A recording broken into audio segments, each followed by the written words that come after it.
we need to realize how close this clock is to getting toward the midnight hour. And I think that's why, for our sake, for the sake of our family, for our nation, for the next generations, we need to cry out to a holy God.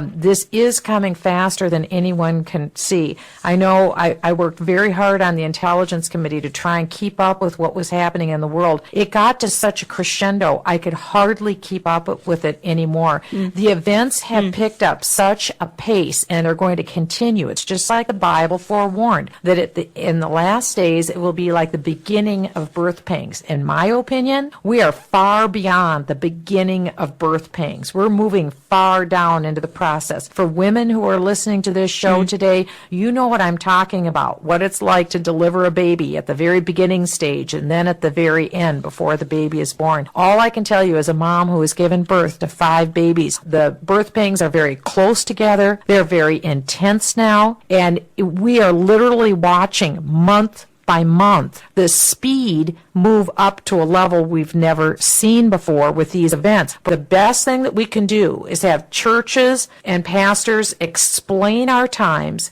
Believers need to get our lives right with God. And then we intercede. We intercede and intercede. And then not despair, but rejoice that we get to be living in the most exciting time in history. Prophets said we look to the future. We long to see those days and live in those days. Why? Because it's the return of a soon and coming King. Jesus Christ is coming back. We, in our lifetimes, potentially could see Jesus Christ returning to earth, the rapture of the church. This is one of the most exciting times in history. We need to be exactly watching the tenor of the times, be observing, and look up, our redemption draweth nigh. These are wonderful times, but we see the destruction, but this is the destruction that was foretold.